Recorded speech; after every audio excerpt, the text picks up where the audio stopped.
Olá, boa noite para você, boa noite Brasil. E mais uma quinta-feira eu aqui com você pela Rede Eco TV, pelo canal 9 digital e 96 analógico. Como eu sempre digo, eu fico feliz porque você está aí comigo na sua casa e eu estou aqui na Rede Eco TV me empenhando para fazer sempre o melhor para você. Eu quero agradecer também a minha audiência. Eu tenho andado pelas ruas do ABC, tenho recebido vários e-mails a respeito do comentário de vocês aí sobre o meu programa e eu agradeço muito porque eu tenho feito isso com muita dedicação. Todas as quintas-feiras eu estou aqui na Rede Eco TV às 21 horas ao vivo com você, com entrevistados especiais. Nesta noite eu estou aqui com um entrevistado que não pode ser diferente. Nós vamos falar com ele hoje, o Dr. Paulo Roberto de Francisco. Vamos tratar de um tema muito interessante, educação hoje. No primeiro bloco, no segundo nós vamos falar um pouco sobre várias questões, sobre maus tratos aos animais. Então eu já vou falar a respeito do meu convidado. Dr. Paulo Roberto de Francisco, ele é advogado, é engenheiro, professor de matemática do Colégio Singular e do Colégio Singular Anglo Vestibulares.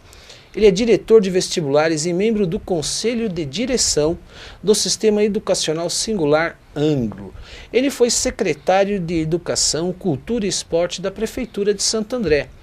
Foi vice-presidente também na Associação dos Advogados do Grande ABC. Atualmente, Dr. Paulo Roberto de Francisco é presidente da Comissão de Proteção e Defesa dos Animais da OAB da cidade de Santo André.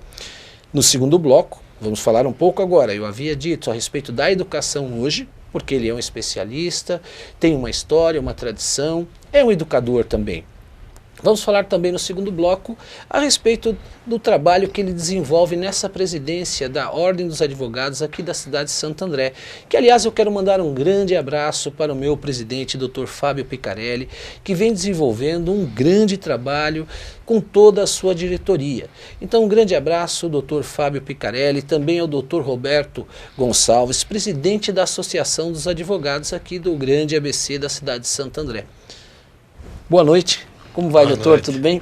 Como vai? Tudo Obrigado bem? por o senhor ter aceitado o convite de estar no meu programa. Obrigado pelo convite.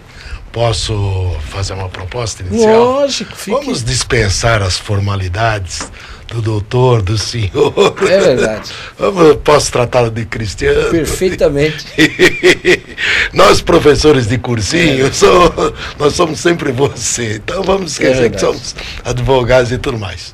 Proposta aceita? Proposta aceita, fechada. Obrigado, Cristiano. Muito obrigado pelo convite. É uma honra estar aqui no seu programa que tem tão grande aceitação. E estou às suas ordens. Paulo, eu sei da sua tradição como professor, também como um dos proprietários de uma grande rede, né, de estabelecimento educacional aqui da nossa cidade, da região também. E eu sei que você conhece o assunto sobre a educação. A pergunta que eu te faço hoje é a seguinte questão. Nós temos 4 milhões de crianças fora da escola hoje, no Brasil.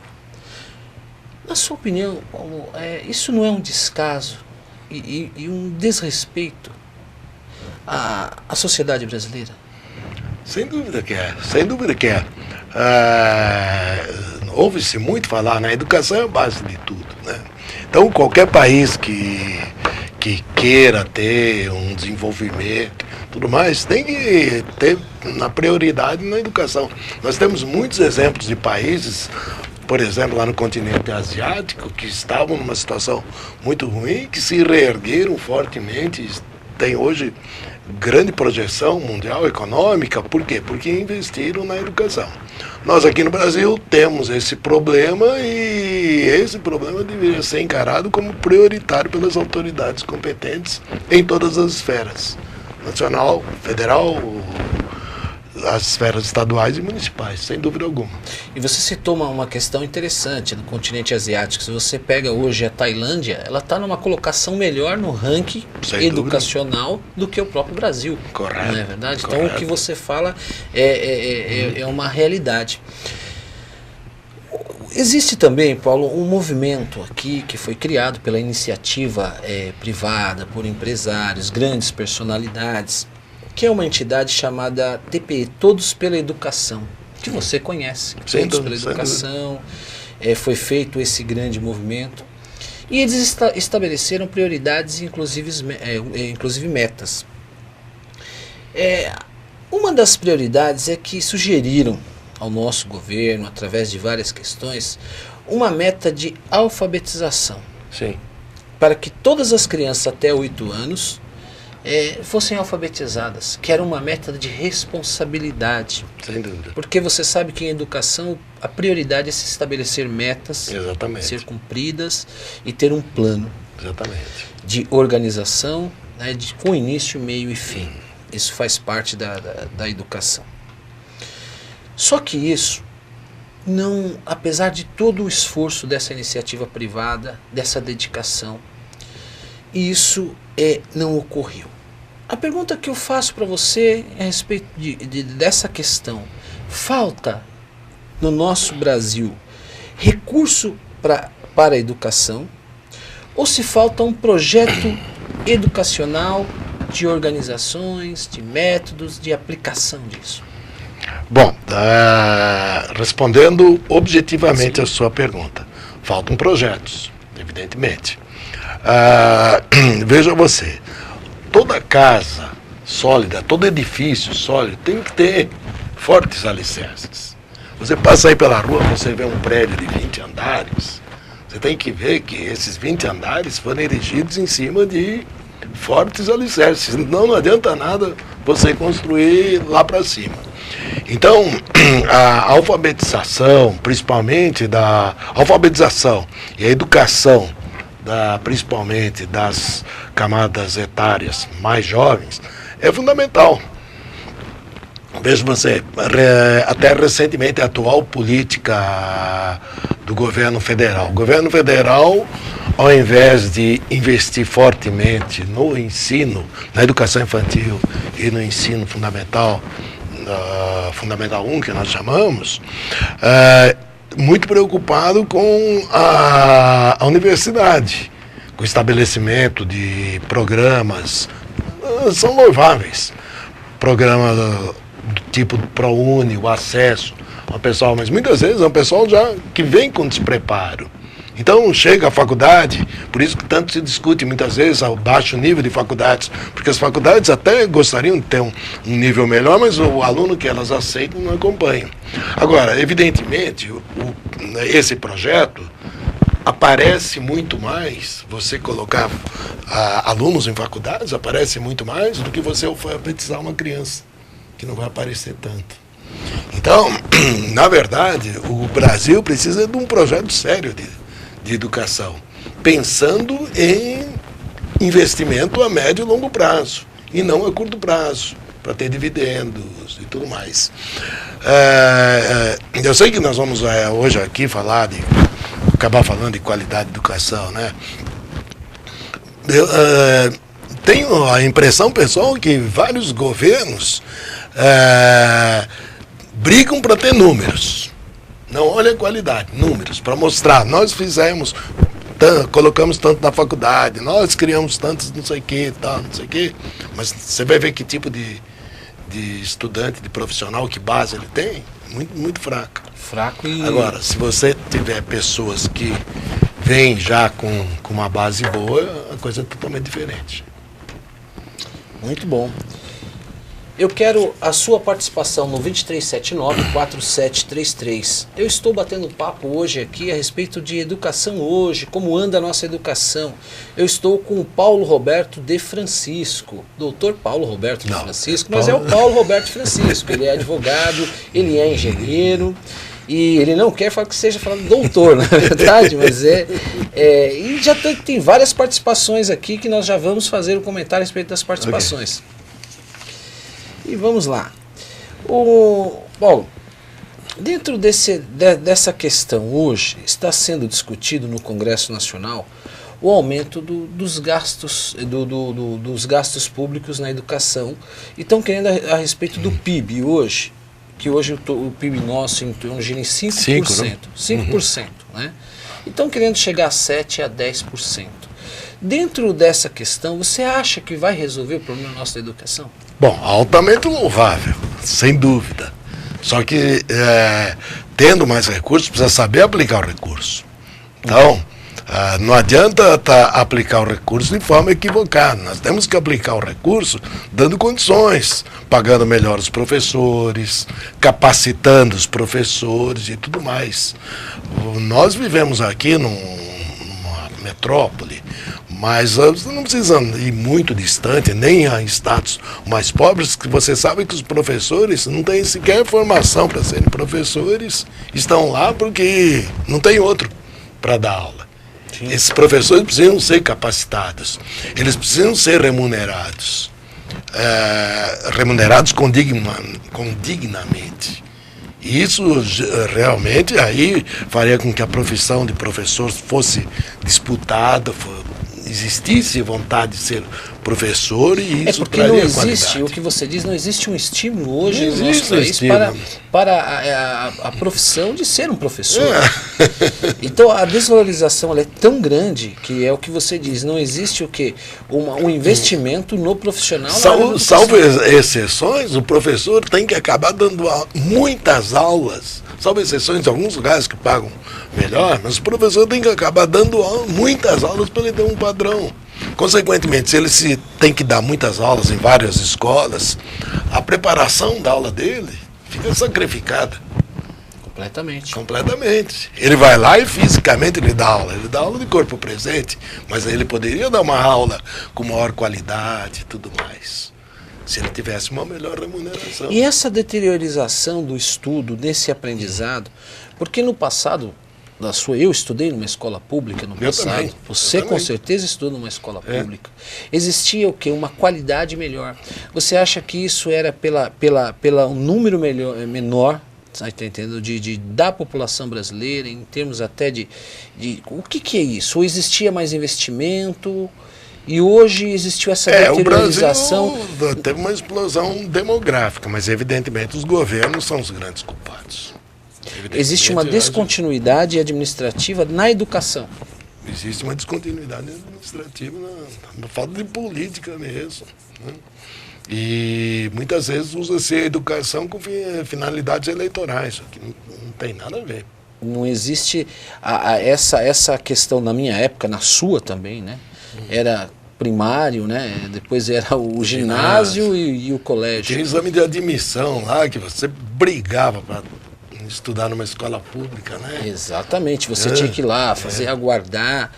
E essa questão hoje houve toda essa mudança, hoje é fundamental, né? Existe o básico 1, básico 2 e o intermediário, né? Essa mudança, no que acrescentou em termos de educação? Quanto a isso, eu acho que tem que existir uma evolução natural. Também pobre do país se o país estagnar num modelo, porque o mundo está evoluindo, as coisas vão evoluindo, então essa mudança não é o problema principal. O problema principal é realmente a valorização e a destinação correta de recursos, tanto no material humano, como gasta-se muito recurso com a burocracia. Sim. Então, quer dizer, você monta uma secretaria de educação, você tem lá 500 mil administrativos, tal, não sei o que, burocráticos, e isso divide a verba toda. Então, investir mais realmente ali na aula mesmo. Na aula. Então, dentro desse contexto que está sendo discutido lá, ainda não foi aprovado, passou por uma comissão de educação, lá e justiça da Câmara dos Deputados, está sendo discutido isso, o governo ele quer chegar nos valores aí em patamar de 7%. É bom, tudo que... O que eu vejo é que...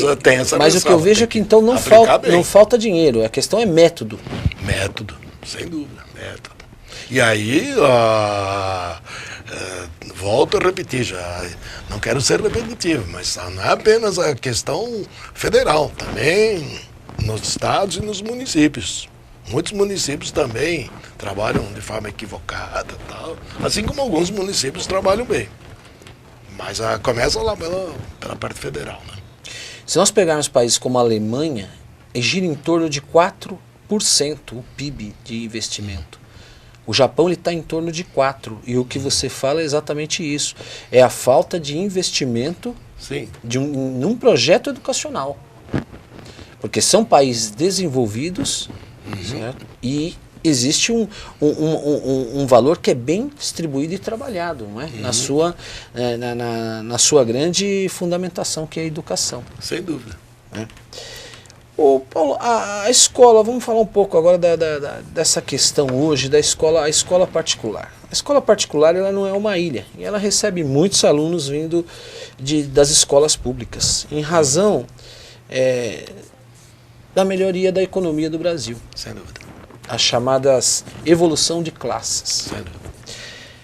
O que eu te pergunto, com esse aluno que vem da escola pública, com essa defasagem na educação, com toda essa gama de dificuldade, como preparar a escola particular, recebe esse aluno, como preparar esse aluno para ser um vencedor e um profissional no nosso Brasil?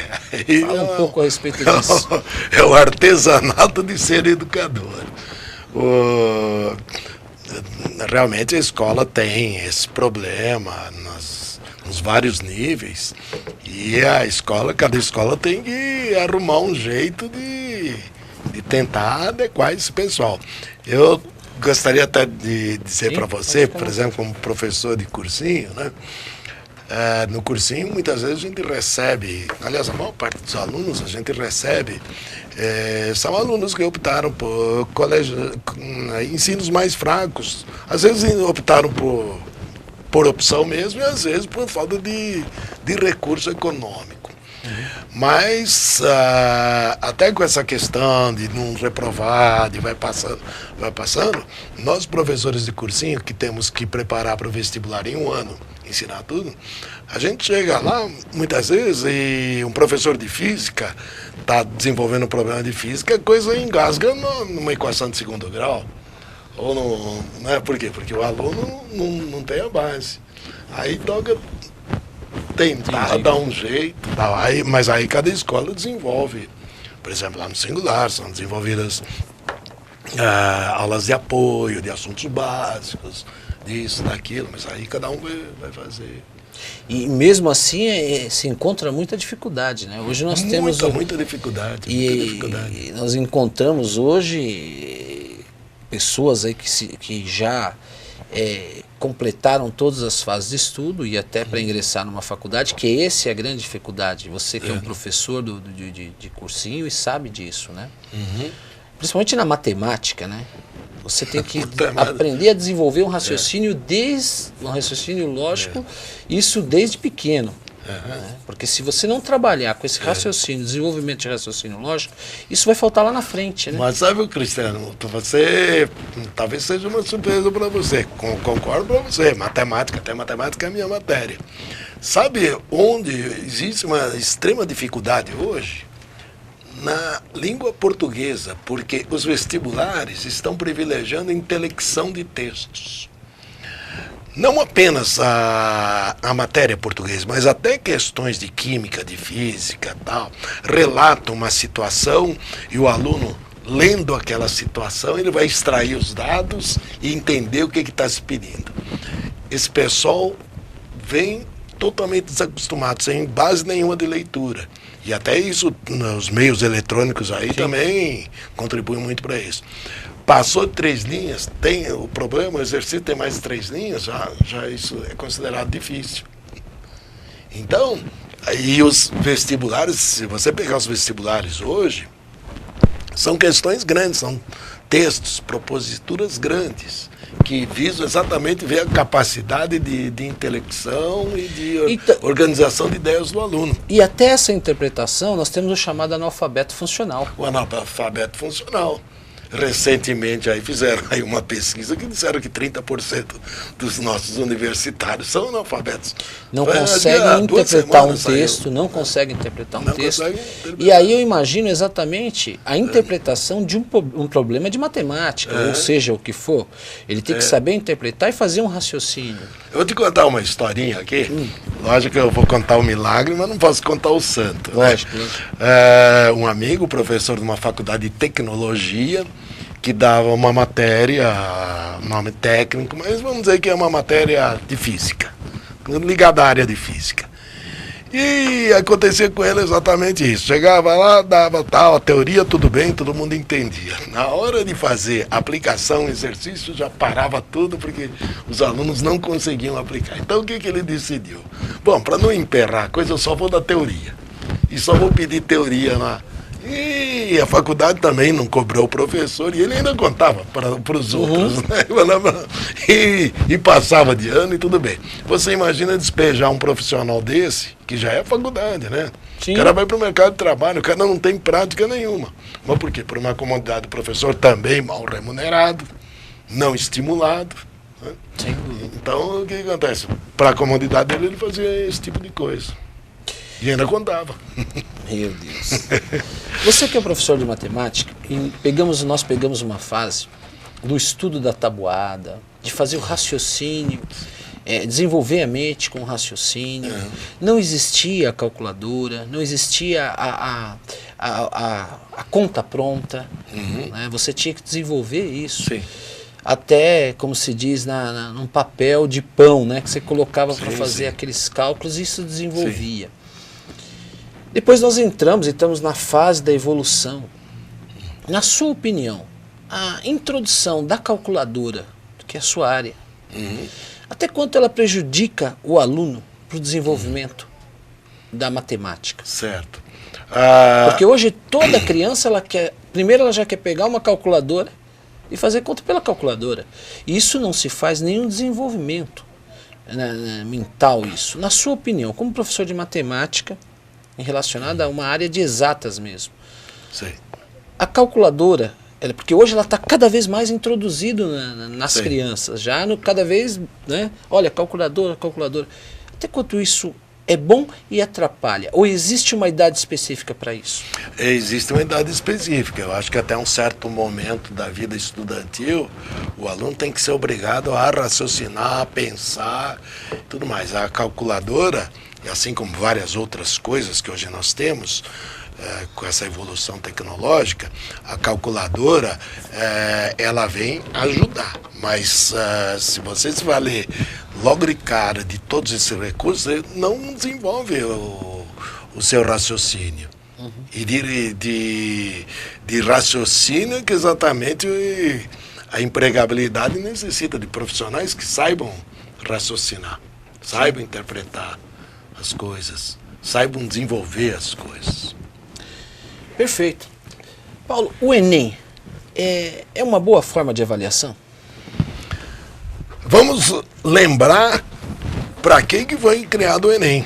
Isso, vamos até que nós possamos esclarecer ao telespectador que está nos ouvindo nesse bate-papo e tudo. Então, o Enem foi criado, salvo engano, em 1996, para avaliar escolas, colégios. Públicos, né? Públicos e particulares. Mas o Enem pegava e os alunos faziam a prova, os alunos não tinham a sua nota e o colégio tirava uma nota. E muito bem, essa nota ficava dentro de padrões e diziam se o colégio estava dando uma educação suficiente, insuficiente, regular e tudo mais.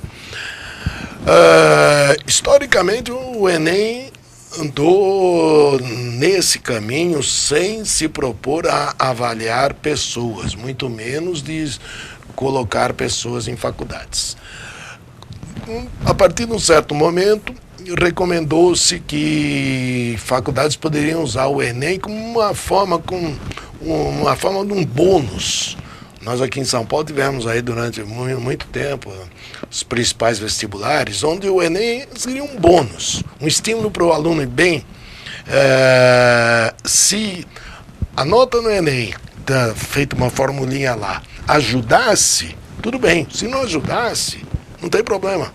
Ele não perdia nada. Perfeito.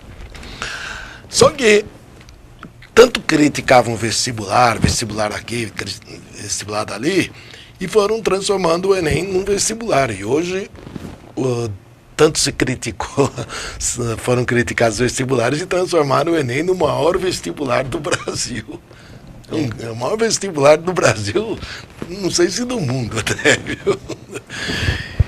E então as coisas mudaram totalmente de foco. Mudaram totalmente de foco. Muitas faculdades usam o Enem assim, a seu critério, facilitam muito a entrada do pessoal, faculdades que têm vagas sobrando e tudo mais. Então,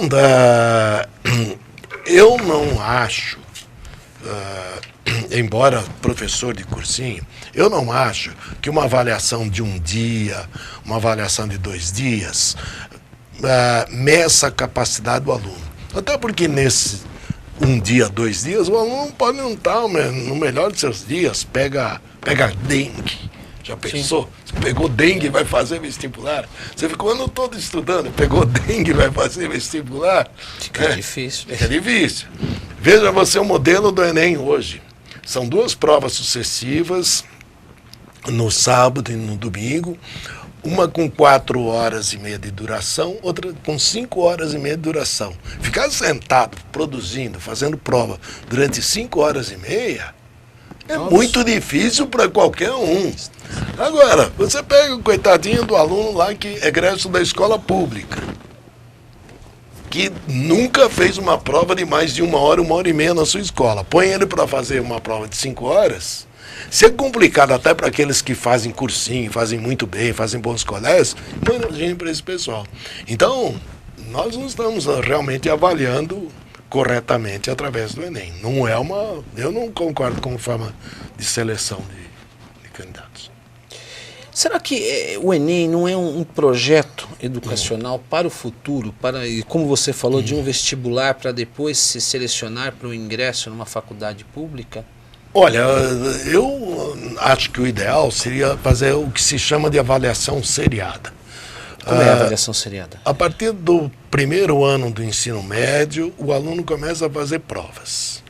Então ele faz provas com a matéria do primeiro, depois faz prova com a matéria do segundo, e vai somando as notas. E provas com a matéria do terceiro. Então, o que vai acontecer? Vai pegar o aluno numa fase, em vários momentos da vida estudantil dele. Não num único momento, onde num dia. E aí, veja, nós estamos falando de Enem, mas eu também faço restrições à FUVEST. Sem dúvida. A nossa FUVEST, que é o principal vestibular de São Paulo, aliás, do Brasil, pelo número de candidatos, a ordem de grandeza de 150 mil, é obrigado a fazer o seguinte: faz uma primeira fase em 1 dia. Então, em 1 dia, o candidato vai lá, 5 horas de prova, resolve lá os testes. Aquilo vai dizer se ele continua ou não. Quer dizer, o camarada estudou o ano todo, se matou. Se naquele dia ele fica nervoso, se naquele dia aconteceu alguma coisa, ele está doente, se aconteceu alguma coisa. Eu lembro até um caso lá que aconteceu no cursinho, que a família tinha sido assaltada, esses assaltos que... Aqui no ABC não tem esses assaltos, né? Essas coisas. Né? É verdade. Vamos dizer, hipoteticamente que a família foi assaltada, ficou sob mira de armas e tal. Emocionalmente o aluno estava abalado. Não tem condição nenhuma. Uma doença na família, tudo. Você não está avaliando tudo que a pessoa trabalhou durante todo aquele tempo. Então, avaliações curtas, elas não são reais avaliações. Já com o Paulo, né? O Paulo, professor de matemática, Paulo Roberto Francisco. E vamos aqui já a participação. Antônio Pereira, do Antônio Pereira, um grande abraço para você. Obrigado porque você está aí assistindo o meu programa Cristiano para você. Um abraço para você e toda a sua família. Ele diz aqui: fui seu aluno no cursinho de São Bernardo do Campo. Queria dar os parabéns e pergunta se você continua dando aulas de matemática. Bom, Antônio, primeiro obrigado aí pela atenção.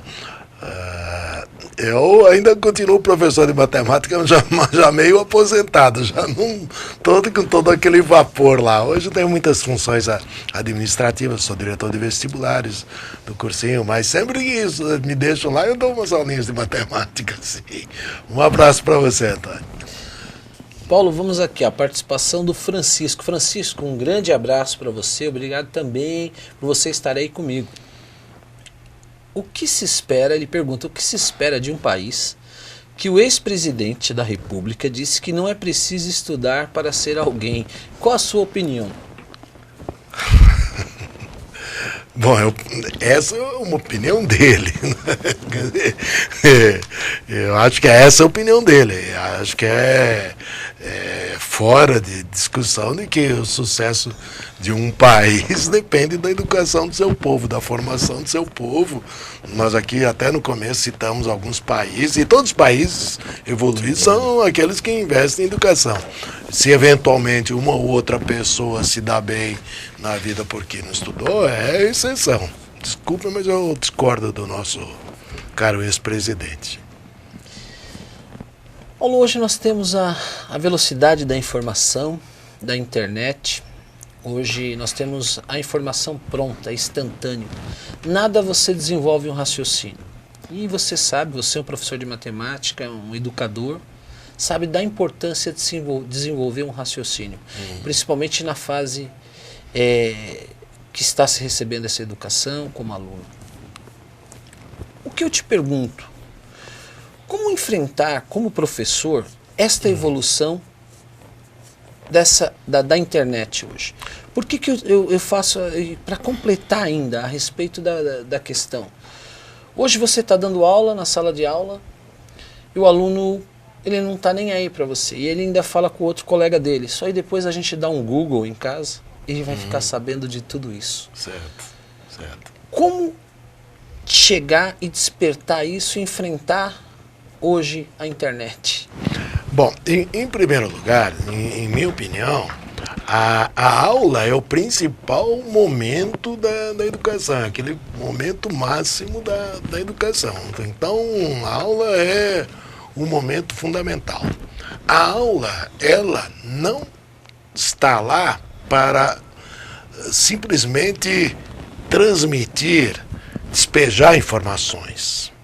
Nós, professores, não estamos lá simplesmente para despejar informações. Nós estamos lá para dar informações e ensinar a manipular essas informações.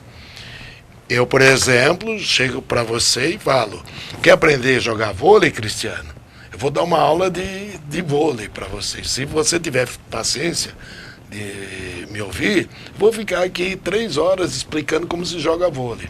Sai lá fora e vai jogar vôlei e vamos ver se você consegue jogar. A minha aula, as informações que eu dei foram boas. Agora, na prática, você vai fazer? Como que o aluno usa as coisas na prática? Raciocinando, praticando. Então, todos esses recursos da mídia, a multimídia, da informação, tal, eles são da modernidade e eles só ajudam, são recursos adicionais. Mas simplesmente ter o acesso à informação não adianta nada, se você não sabe trabalhar com essa informação. E como despertar isso no aluno? Isso a questão é essa, porque hoje é uma luta do professor. Mais uma vez é o artesanato de ser professor. E aí entra o talento, existe a vocação, existe uma série Nós de advogados coisas. sempre falamos, né? As causas, muitas vezes, aparentemente ganhas ou perdidas, elas não são aquilo que a gente espera. Por quê? Porque depende do artesanato do advogado em saber defender, ou saber acusar e tudo mais.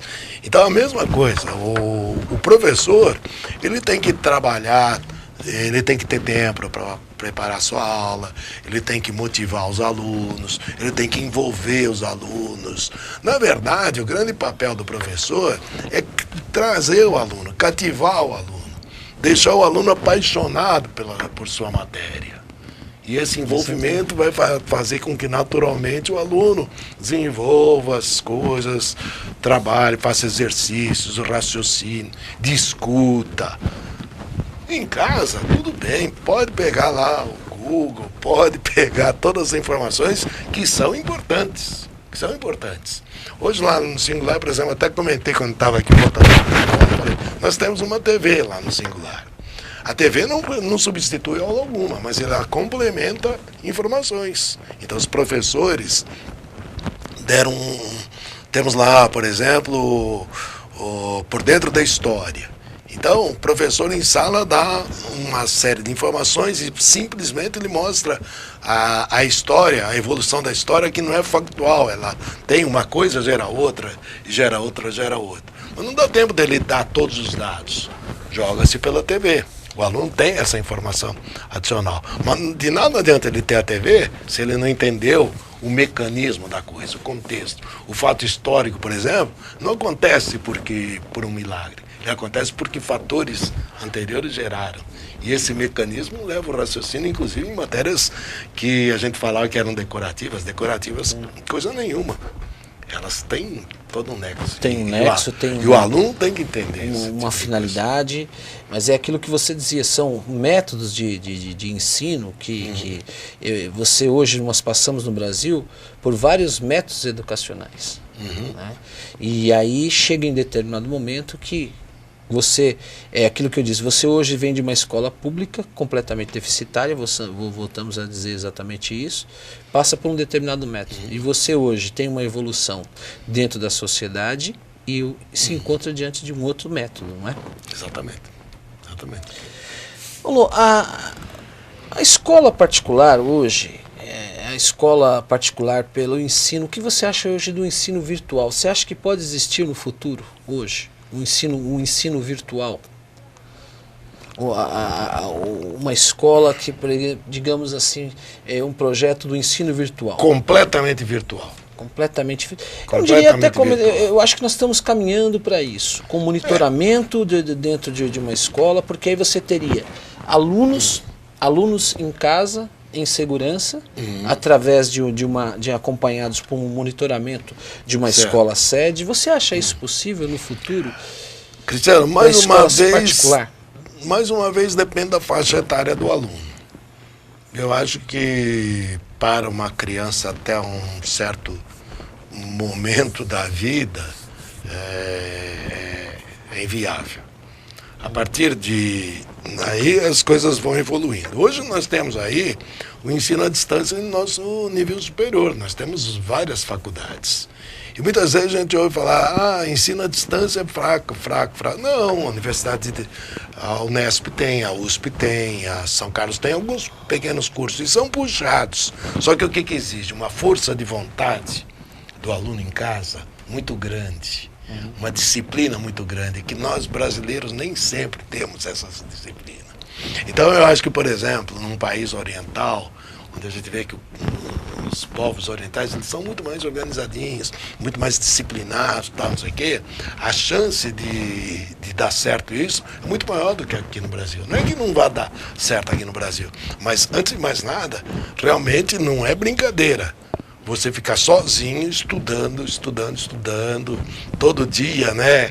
Aquela geladeira com aquelas coisas gostosas lá, e você fala, não, vou sentar agora, vou estudar. Você é corintiano, o Corinthians passando na televisão, fala, não, agora é minha hora de estudar, todo dia eu vou estudar 2 horas, tá, não sei o que, tá, não sei o que. Mas também nós temos que considerar o seguinte. Nós somos um país de dimensões continentais, nós não conseguimos fazer com que a educação chegue a todos os rincões e, por exemplo, o ensino à distância é uma solução, pelo menos parcial, uma alternativa para a ignorância completa. Sim. Onde não consegue chegar a algum outro tipo de coisa. Paulo, dentro dessa questão, eu quero voltar um pouco ao ensino superior, porque para o ensino superior é aquilo que você disse no início, ele começa desde o básico para se chegar no ensino superior. Se nós pegarmos a época do Império, os grandes fazendeiros no Brasil, eles enviavam os seus filhos para estudar em Coimbra, não é verdade, em Portugal, nas faculdades. Depois se criou as universidades públicas. E o que se discute hoje, que é uma continuidade disso, a respeito de privilégios. Por que eu digo privilégios? Não, na disputa desigual. Porque se continua estudando nas universidades públicas pessoas abastadas. Aqueles que têm maior chance de se Maiores, preparar. raramente você consegue encaixar ali aquele que vem de uma escola pública.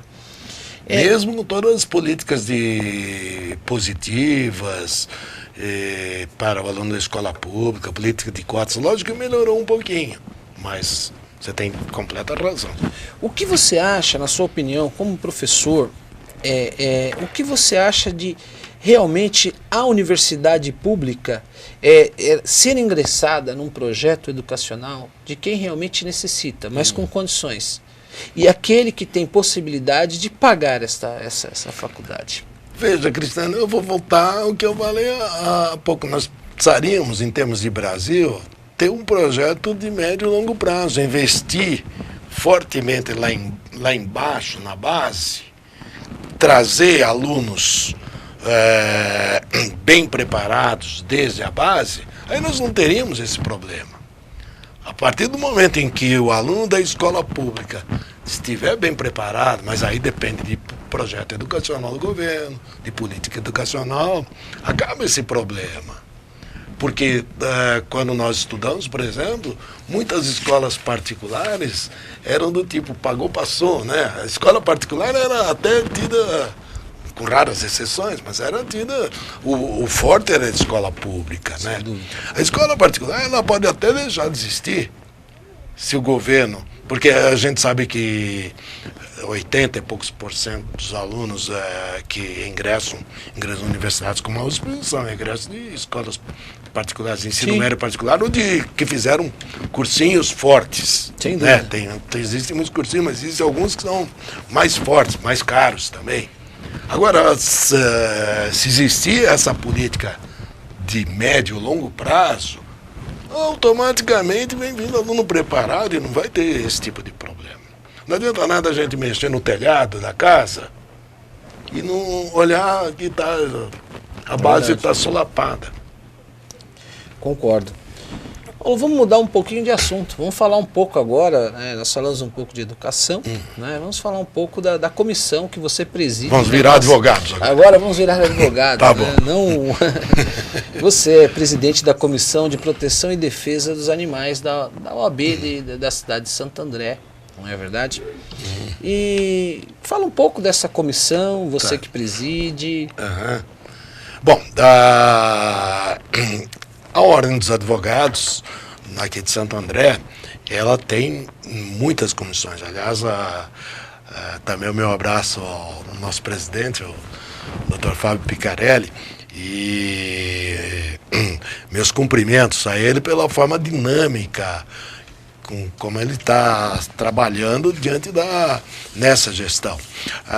Por exemplo, tradicionalmente as nossas ordens sempre tinham algumas comissões, e muitas vezes comissões meio paradas. Hoje nós temos ali ordem de grandeza de 60 comissões, e funcionando fortemente.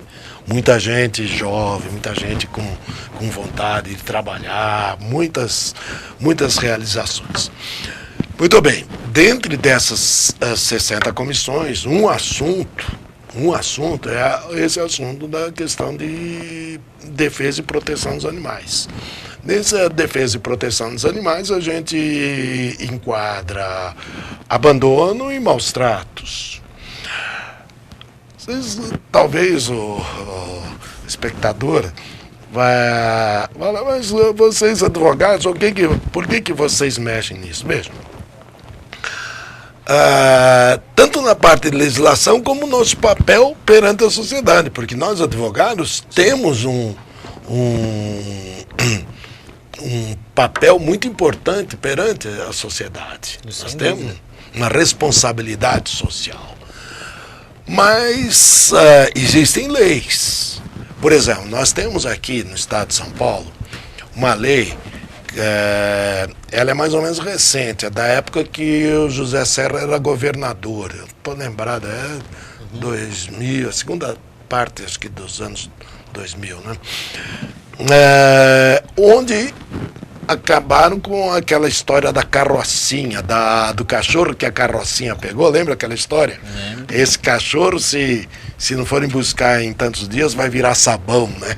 Não matar, vai virar sabão. Hoje, por exemplo, nenhum centro de controle de zoonoses pode sacrificar animais, salvo se esses animais estiverem realmente doentes ou eles apresentarem algum tipo de perigo. Isso era real mesmo? Existia o sacrifício disso? Existia. E era uma forma cômoda, porque você não ficava com estoque lá, né? Na hora que o centro de controle de zoonose ficava com o estoque cheio, sacrificava, né?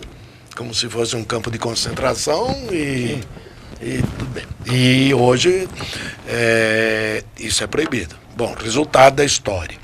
O número de animais abandonados é muito grande. Os centros de controle de zoonoses, eles não têm capacidade de absorver tudo isso.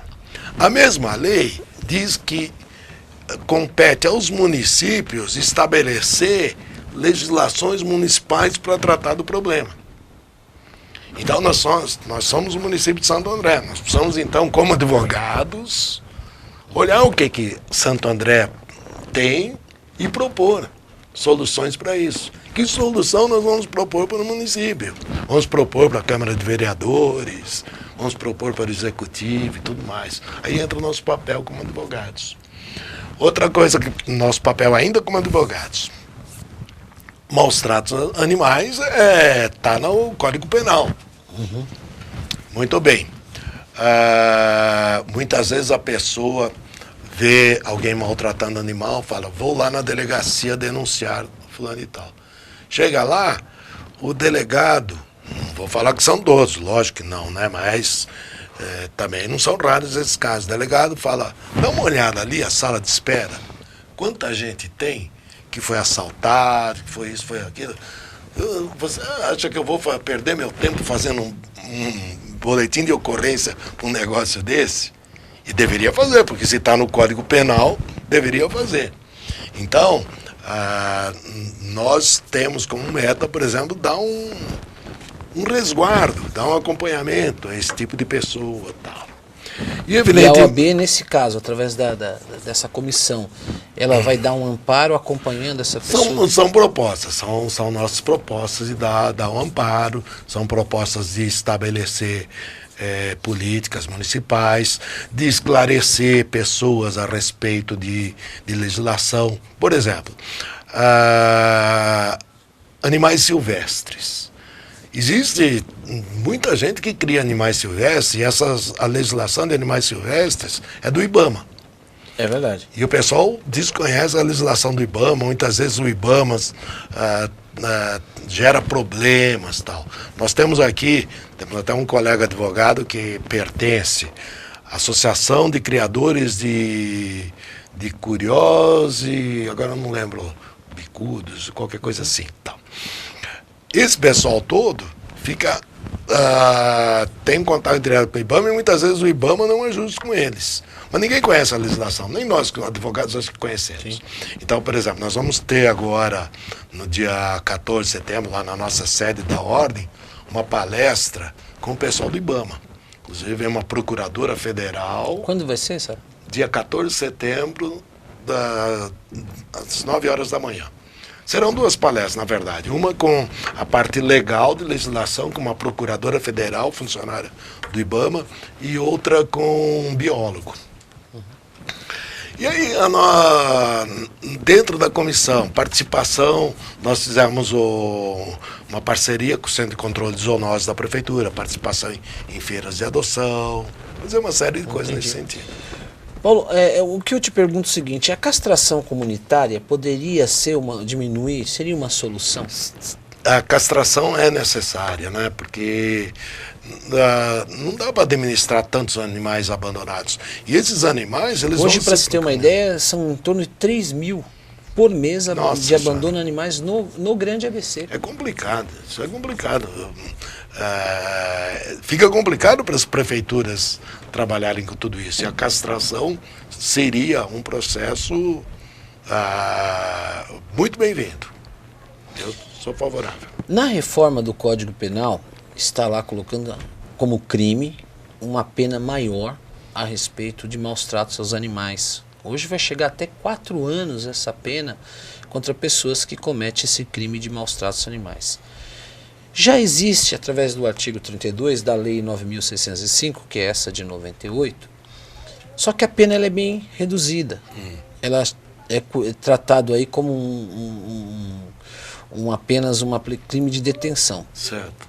Na sua opinião, você acha que com esse aumento dessa pena, isso vai diminuir os maus tratos aos animais? Ou o que falta é mais uma divulgação e uma ação de políticas públicas para transmitir isso para a sociedade, esse respeito, esse carinho que tem que ter com essas... Bom, vamos lá. Diminuir?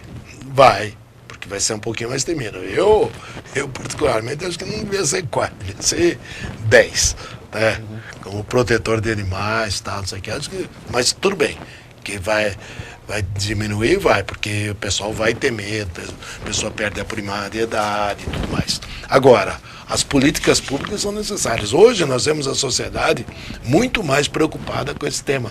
Eu vejo, por exemplo, muitas pessoas aí que querem ajudar tudo, mas elas agem isoladamente, porque elas estão mais sensíveis a esse problema da causa animal.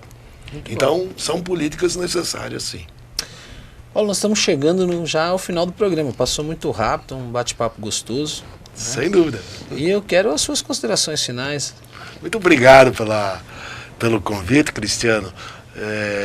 Estou à disposição sempre que você precisar. É um prazer vir aqui também. Se existirem perguntas que surgirem aqui, podem encaminhar, que será um prazer respondê-las.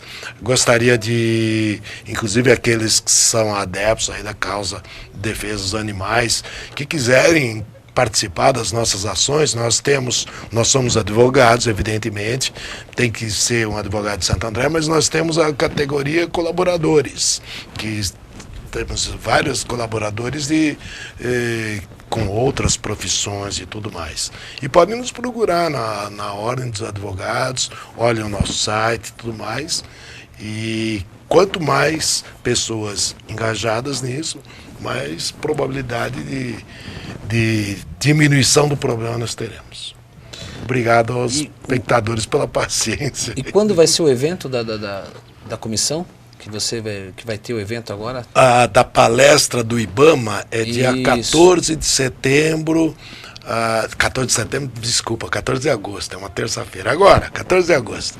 14 de agosto. Vai ser na sede da nossa subseção. Isso, no auditório da Ordem, lá na Avenida Portugal, em frente ao Paço Municipal. Participação lá, como faz? Inscrição, é só chegar? Só chegar. 9 horas da manhã. Às 9 da manhã. Isso vai cair no sábado? É uma terça-feira. Terça-feira. Não é um dia dos mais favoráveis, mas o pessoal do IBAMA diz que não trabalha à noite, nem sábado e domingo. Paulo, eu quero agradecer a sua presença no meu programa Cristiano para você e dizer que o programa está de portas abertas para você quando você quiser retornar. Muito obrigado por sua atenção. Eu quero agradecer você que esteve comigo hoje no meu programa Cristiano para você. Falamos um pouco sobre educação, falamos também sobre maus tratos aos animais, conversei com ele, o Paulo Roberto Francisco, advogado, presidente da Comissão de Proteção e Defesa de Animais aqui da nossa cidade de Santo André.